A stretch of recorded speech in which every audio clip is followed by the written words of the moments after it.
देश में अस्पताल के नाम पे लूट और व्यवस्था के नाम पे मजाक चल रहा है।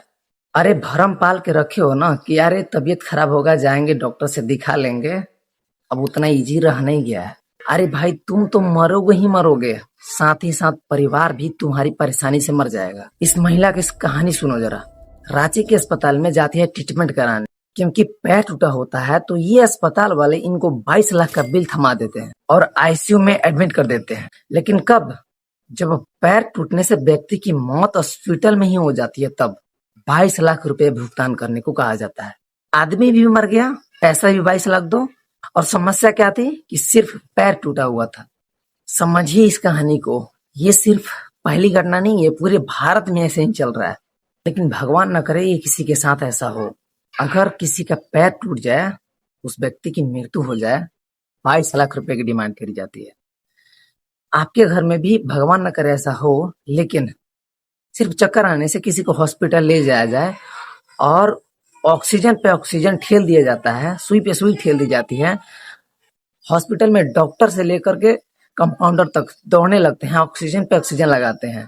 उस आदमी को ऑक्सीजन की जरूरत नहीं हो तो भी ऑक्सीजन लगाया जाता है। समस्या क्या होता है कि चक्कर आता और 2 दिन के बाद बिल आपको थमा जाती है। 30 से 40 हजार, 50 हजार, 60 हजार रुपए तक की बिल थमा दी जाती है। आदमी भी नहीं बचा और 50 से 60 हजार रुपया भी गया। और समस्या क्या था कि सिर्फ चक्कर आया था। ऐसी कहानी बन सकती है।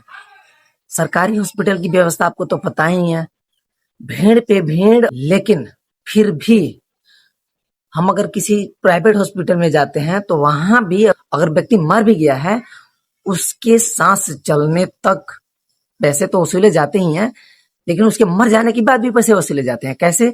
वहां पे मरे हुए व्यक्ति को वेंटिलेटर लगाकर बताया जाता है कि ये आदमी अभी जिंदा है, और तब तक पैसे वसूलते हैं जब तक 2 से 3 दिन पूरा नहीं हो जाते। जब तक आपको पूरे गन्ना की तरह चूस नहीं लिया जाता, तब तक वे लोग पैसा वसूलते हैं।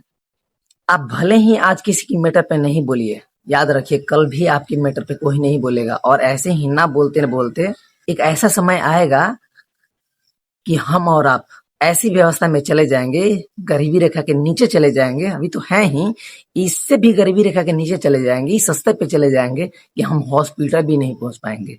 हमारी उतनी औकात ही नहीं होगी कि हम हॉस्पिटल तक पहुंच पाए। ऐसी व्यवस्था अगर चलती रही, ऐसी आवाज अगर दबते रहे, तो ऐसा एक दिन समय आएगा कि हम और आप सिर्फ इलाज के नाम पे ही मर जाएंगे। इन हॉस्पिटल वालों को ना कोई रोकने वाला है, ना कोई टोकने वाला है। हम और आप इनसे सवाल पूछ नहीं सकते, और ये ऐसे ही माले माल होते बने जा रहे हैं।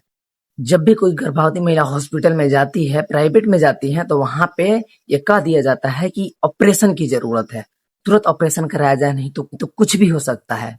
और हम और आप इतनी जल्दीबाजी में इतने पैसे दे बैठते हैं कि वो माले माल होते जा रहे हैं। उन्हें भले ही ऑक्सीजन की जरूरत ना हो, लेकिन उनका ऑपरेशन करके आपको गन्ने की तरह चूस लिया जाता है।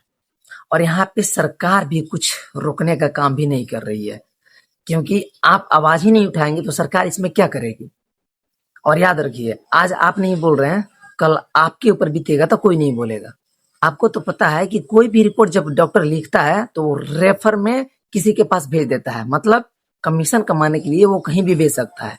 आप दूसरे जगह से करा के लाते हैं, उस चीज को एक्सेप्ट ही नहीं करता है, वो मानता है कि ये चीज गलत हो सकता है।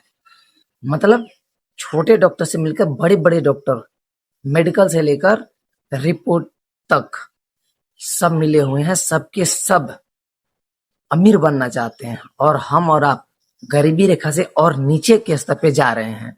इस चीज को नोट कीजिए।